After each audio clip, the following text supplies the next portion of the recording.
ओम शांति। आज 26 जून 2024। आज की ईश्वरवाणी की मुख्य पंक्तियाँ हैं।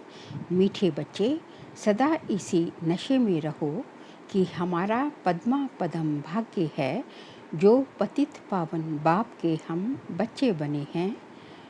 हमारा सदा इसी नशे में रहो कि हमारा पद्मा पदम भाग्य है, जो पतित पावन बाप के हम बच्चे बने हैं।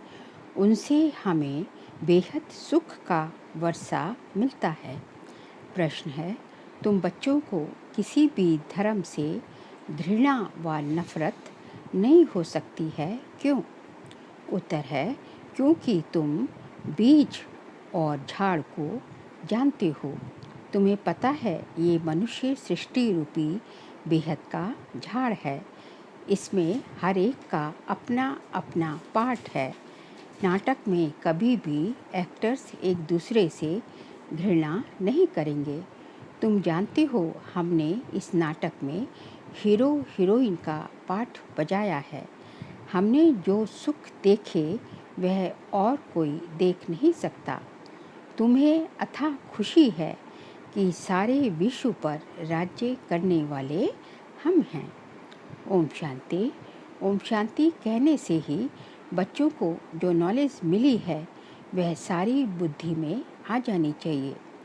बाप की भी बुद्धि में कौन सी नॉलेज है? ये मनुष्य सृष्टि रूपी झाड़ है, जिसे कल्प वृक्ष भी कहते हैं। उसकी उत्पत्ति, पालना, फिर विनाश कैसे होता है, सारा बुद्धि में आना चाहिए।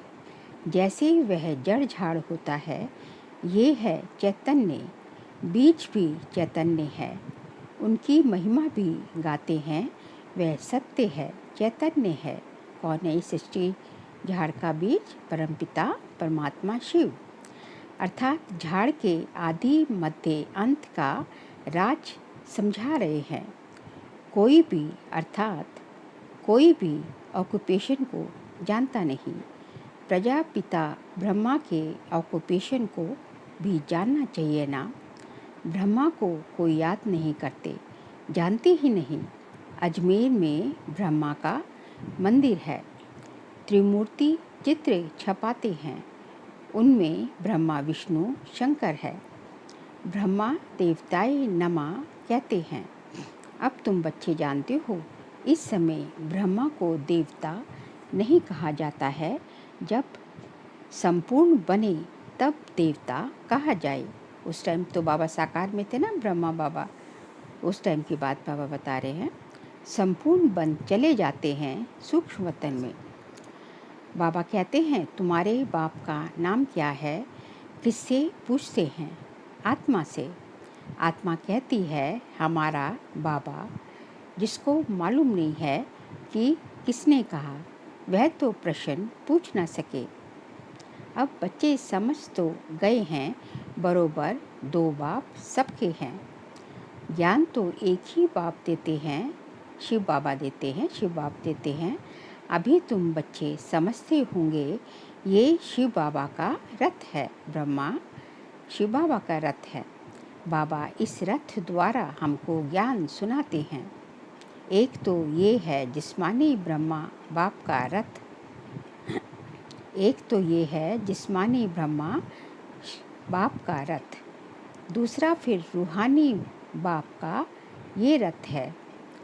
उस रूहानी बाप की महिमा है सुख का सागर, शांति का सागर।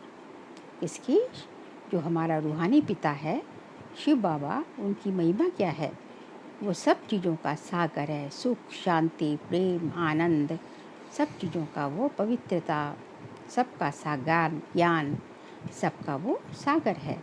पहले तो ये बुद्धि में रहेगा, ये बेहद का बाप है, जिससे हमें बेहद का वर्षा मिलता है। पावन दुनिया के मालिक बनते हैं। निराकार को बुलाते हैं, पतित पावन, हे पतित पावन आओ। आत्मा ही बुलाती है। जब पावन आत्मा है तब नहीं पुकारते, पतित है तो पुकारते हैं। अब तुम आत्मा जानती हो, वह पतित पावन बाप इस तन में आया है, ये भूलना नहीं है हम उसके बने हैं। ये सौभाग्य तो क्या पद्मा पदम भाग्य की बात है, फिर उस बाप को भूलना क्यों चाहिए। इस समय बाप आए हैं, ये नई बात है। शिव जयंती भी हर वर्ष मनाई जाती है, तो जरूर वह एक बार ही आते हैं ना। लक्ष्मी नारायण सतयुग में थे, इस समय नहीं है, तो समझना चाहिए उन्होंने पुनर्जन्म लिया होगा। 16 कला से 12 कला 14 कला में आए होंगे, ये तुम्हारे बिना कोई नहीं जानते। सतयुग कहा जाता है नई दुनिया को, वहाँ सब कुछ नया ही नया है। देवता धर्म नाम भी गाया जाता है। वही देवताएं जब वाम मार्ग में जाते हैं तो फिर उनको नया भी नहीं तो देवता भी नहीं कह सकते। जब द्वापर से वाम मार्ग में जाते हैं तो वो देवता नहीं रहते। कोई भी ऐसे नहीं कहेंगे कि हम उनकी वंशावली है। अगर अपने को उस वंशावली के समझते तो फिर उनकी महिमा और अपनी निंदा क्यों करते। महिमा जब करते हैं तो जरूर उनको पवित्र, अपने को अपवित्र पतित समझते हैं। पावन से पतित बनते हैं, पुनर्जन्म लेते हैं। पहले पहले जो पावन थे वही फिर पतित बने हैं। तुम जानते हो पावन से अब पतित बने हैं। तुम स्कूल में पढ़ते हो, उसमें नंबरवार फर्स्ट सेकंड थर्ड क्लास तो होते ही हैं। अभी बच्चे समझते हैं हमको बाप पढ़ाते हैं, तब तो आते हैं ना, नहीं तो यहाँ आने की क्या दरकार है। ये कोई गुरु महात्मा महापुरुष आदि कुछ नहीं है, ये तो साधारण मनुष्य तन है, सो भी बहुत पुराना है। और ब्रह्मा बाप बहुत जन्मों के अंत में प्रवेश करता हूँ, और तो कोई इनकी महिमा नहीं, सिर्फ इसमें प्रवेश करता हूँ, तब इनका नाम बाला होता है। नहीं तो प्रजापिता ब्रह्मा कहाँ से आया। मनुष्य मुझसे तो जरूर है ना। बाप ने तुमको समझाया है, तब तुम औरों को समझाते हो। ब्रह्मा का बाप कौन। ब्रह्मा विष्णु शंकर, उन्हों का रचयिता ये शिव बाबा है। बुद्धि ऊपर चली जाती है। परमपिता परमात्मा जो परम धाम में रहते हैं, उनकी ये रचना है। कौन। ब्रह्मा विष्णु शंकर। ब्रह्मा विष्णु शंकर का ऑक्यूपेशन अलग अलग है। ब्रह्मा द्वारा स्थापना, विष्णु द्वारा पालना और शंकर द्वारा विनाश। कोई आपस में 3-4 होते हैं, सबका ऑक्यूपेशन अलग अलग होता है। पाठ हर एक का अपना अपना है। इतनी करोड़ों आत्माएं हैं, एक का पाठ ना मिले दूसरे से। ये वंडरफुल बातें समझी जाती हैं। कितने ढेर मनुष्य हैं।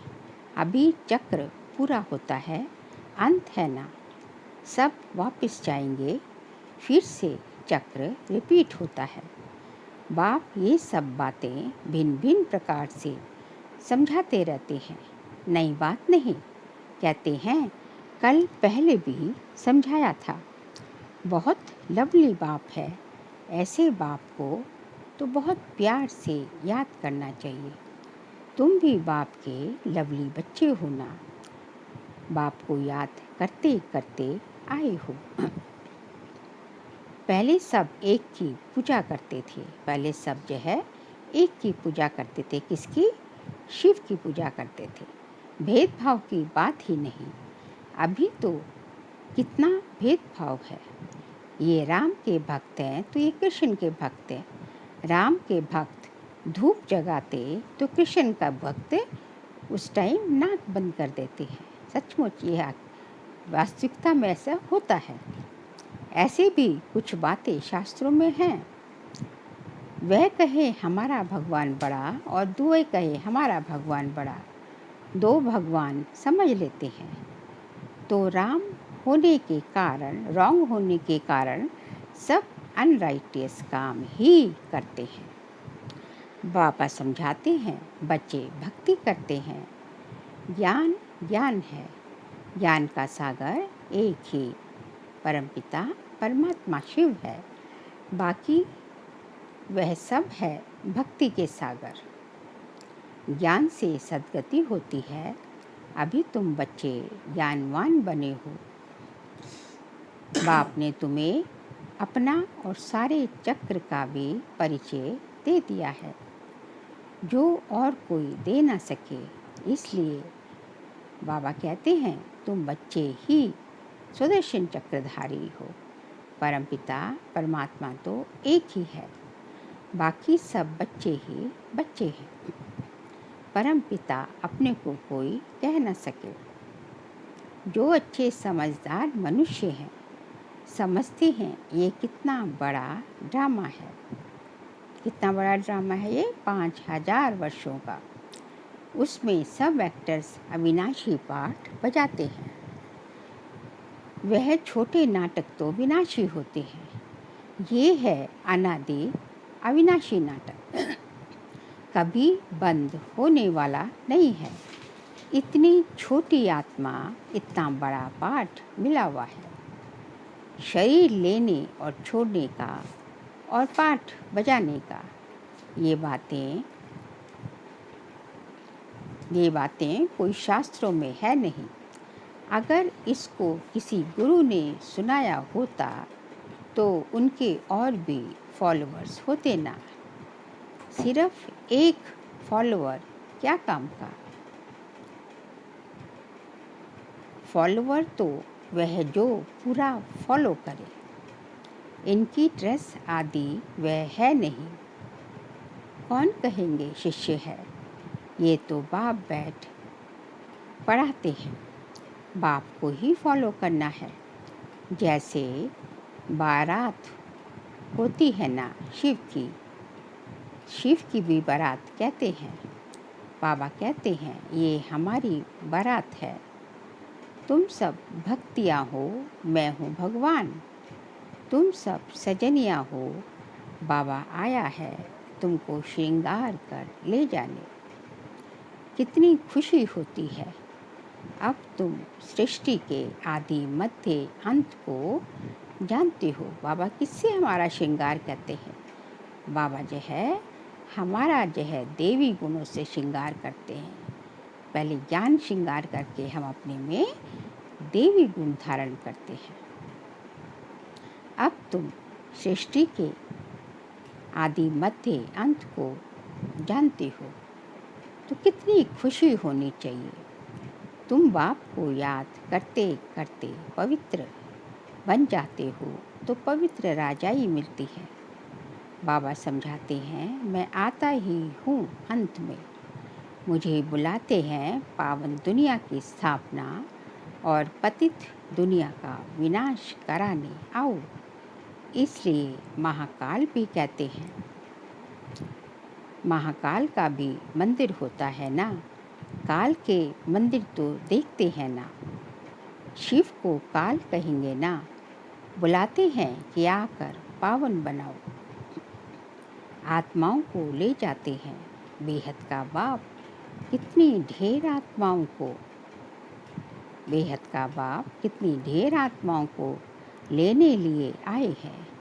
काल काल महाकाल सब आत्माओं को पवित्र बनाए गुलगुल बनाकर ले जाता हूँ। गुलगुल बन जाए तो फिर बाप भी ले चलेंगे गोद में। अगर पवित्र नहीं बनेंगे तो सजाएं खानी पड़ेंगी। फर्क तो रहता है ना। पाप रह जाते हैं तो फिर सजा खानी पड़ती है।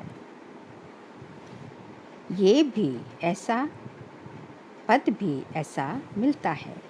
इसलिए बाबा समझाते हैं मीठे बच्चों बहुत बहुत मीठा बनो।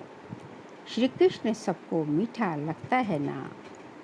कितना प्रेम से श्री कृष्ण को झुलाते हैं।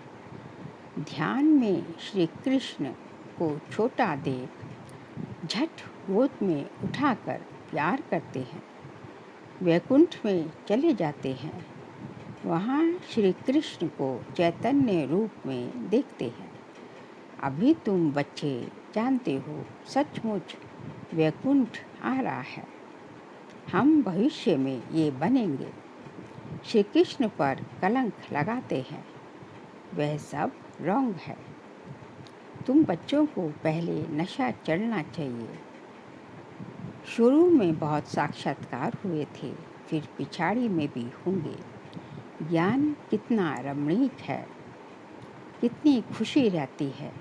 भक्ति में तो कुछ भी खुशी नहीं रहती। भक्ति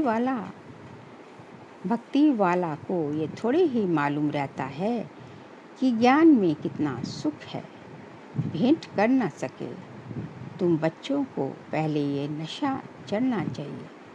ये ज्ञान सिवाय बाप के कोई भी ऋषि मुनि आदि दे ना सके। लौकिक गुरु तो किसको भी जीवन मुक्ति का रास्ता बता ना सके। तुम समझते हो कोई भी मनुष्य गुरु हो नहीं सकता। जो कहे, हे आत्माओं, बच्चों, मैं तुमको समझाता हूँ। बाप को तो बच्चे बच्चे कहने की प्रैक्टिस है। जानते हैं ये हमारी रचना है। ये बाप भी कहते हैं, मैं सबका रचयिता हूँ। तुम सब भाई भाई हो। उनको पाठ मिला है। कैसे मिला है वह बैठ समझाते हैं। आत्मा में ही सारा पाठ भरा हुआ है। जो भी मनुष्य आते हैं, 84 जन्मों में कभी एक जैसे फीचर्स मिल ना सके। थोड़ी थोड़ी चेंज होती जरूर है। तत्व भी सतो रजो तमो होते जाते हैं। हर जन्म के फीचर्स एक ना मिले दूसरे से, ये भी समझने की बातें हैं। बाप रोज समझाते रहते हैं, मीठे बच्चे, बाप में कभी संशय नहीं लाओ। संशय और निश्चय 2 अक्षर है ना। बाप माना बाप, इसमें संशय तो हो ना सके। बच्चा कह ना सके कि मैं बाप को याद कर नहीं सकता। तुम घड़ी घड़ी कहते हो योग नहीं लगता। योग अक्षर ठीक नहीं है। तुम तो राज ऋषि हो। ऋषि अक्षर पवित्रता का है। तुम राज ऋषि हो तो जरूर पवित्र होंगे। थोड़ी बात में फेल होने से फिर राजाई मिल न सके। प्रजा में चले जाते हैं, कितना घाटा पड़ जाता है। नंबरवार पद होते हैं ना, एक का पद ना मिले दूसरे से। ये बेहद का बना बनाया ड्रामा है। सिवाय बाप के कोई समझा ना सके। तो तुम बच्चों को कितनी खुशी होनी चाहिए। जैसे बाप की बुद्धि में सारा ज्ञान है, वैसे तुम्हारी बुद्धि में भी है। बीज और झाड़ को समझना है। मनुष्य सृष्टि का झाड़ है। इनके साथ बनियन ट्री का मिसाल बिल्कुल एक्यूरेट है। कल्प वृक्ष सृष्टि के झाड़ की तुलना कलकत्ता के जो बनियन ट्री जो है उससे करते हैं। मेन फाउंडेशन जो है सड़ गया है और बाकी सारा वृक्ष टालियों पर खड़ा है। इसी तरह यहाँ भी सृष्टि रूपी झाड़ मेन फाउंडेशन आदि सनातन देवी देवता धर्म सड़ गया, माना लुप्त हो गया, और उसका जो है जगह हिंदू धर्म बोलते हैं, और बाकी सारी सृष्टि और 3 धर्मों पे और पंथ काज पे टिकी हुई है। बुद्धि भी कहती है हमारा आदि सनातन देवी देवता धर्म का जो धुर था वह प्राय लोप हो गया है। बाकी सब धर्मों की टालियाँ आदि खड़ी हैं। ड्रामानुसार ये सब होना ही है। इसमें घृणा नहीं आती। नाटक में एक्टर्स को कभी घृणा आएगी क्या? बाप कहते हैं तुम पतित बन गए हो, फिर पावन बनना है। तुम जितना सुख देखते हो उतना कोई और नहीं देखता।